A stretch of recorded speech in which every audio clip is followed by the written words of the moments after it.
నమస్కారం. జీవితం ఎప్పుడూ ఒకేలా ఉండదు కదా. కొన్నిసార్లు మనం ఎంత మంచి చేసినా, ఎంత ధర్మంగా బతికినా కష్టాలు మనల్ని చుట్టుముడుతూనే ఉంటాయి. అసలు నాకే ఎందుకు ఇలా జరుగుతోంది అని మీరు ఎప్పుడైనా కన్నీళ్లు పెట్టుకున్నారా?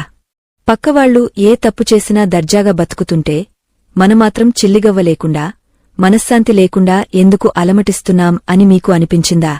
అయితే ఈరోజు మీరు వినబోయే ఈ విషయం కేవలం ఒక వీడియో స్క్రిప్ట్ మాత్రమే కాదు. ఇది సాక్షాత్తు ఆ శ్రీకృష్ణ పరమాత్ముడు అర్జునుడికి, తద్వారా మనందరికీ అందించిన ఒక అద్భుతమైన జీవన మార్గదర్శి. ఈరోజు మనం కర్మ సిద్ధాంతం వెనుక ఉన్న 5 అతిపెద్ద రహస్యాలను తెలుసుకోబోతున్నాం. ఇవి తెలిస్తే నిజంగా మీ తలరాతను మీరే మార్చుకునే శక్తి మీకు వస్తుంది. అంతకంటే ముందు మన సనాతన ధర్మాన్ని, ఆ కృష్ణతత్వాన్ని నలుగురికి చేరవేసే ఈ ప్రయత్నానికి మీ వంతు మద్దతుగా దయచేసి ఈ వీడియోని ఇప్పుడే లైక్ చేయండి. మీరు చేసే ఆ ఒక్క లైక్ ఈ మంచి విషయాన్ని మరికొందరికి చేరేలా చేస్తుంది. అలాగే మన ఛానల్ని సబ్స్క్రైబ్ చేసుకుని ఈ ప్రయాణంలో మాతో పాటు చివరి వరకు ఉండండి. ఎందుకంటే ఈ కథనం మధ్యలో లేదా చివరలో చెప్పే విషయాలు మీ జీవితంలో ఉన్న అనేక ప్రశ్నలకు సమాధానం ఇస్తాయి.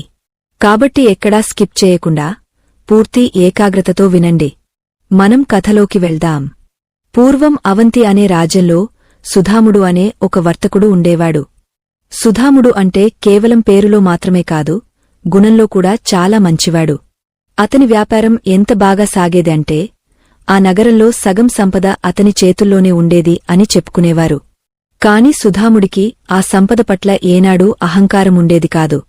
ప్రతిరోజూ ఉదయాన్నే లేచి దైవారాధన ముగించుకుని తన ఇంటి ముందు ఉన్న పేదవారికి అన్నదానం చేసిన తర్వాతే తను భోజనం చేసేవాడు.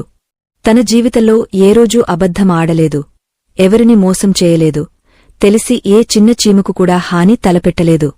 అంతటి పుణ్యాత్ముడు అతను. అతనికి భార్య, 2 పిల్లలు. అంతా సవ్యంగా సాగుతోంది అనుకుంటున్న సమయంలో విధి తన వక్రబుద్ధిని చూపించింది. ఒకరోజు రాత్రి అనుకోకుండా జరిగిన ఒక అగ్ని ప్రమాదంలో అతని గోదాములన్నీ కాలి బూడిదయ్యాయి. జీవితం అంతా కష్టపడి కూడబెట్టిన సంపద కేవలం ఒక్క రాత్రిలో మసిగా మారిపోయింది. పోనీలే, ప్రాణాలు దక్కాయి కదా అని సరిపెట్టుకునేలోపే వ్యాపారంలో తనను నమ్ముకున్న భాగస్వాములు మోసం చేశారని తెలిసింది. ఉన్న ఆస్తిపాస్తులు అప్పుల వాళ్ల పాలయ్యాయి. కష్టాలు ఒకదాని తర్వాత ఒకటి అలల మాదిరిగా వస్తాయని అంటారు కదా. సుధాముడి జీవితంలో అదే జరిగింది. ఆస్తిపోయిన కొన్ని రోజులకి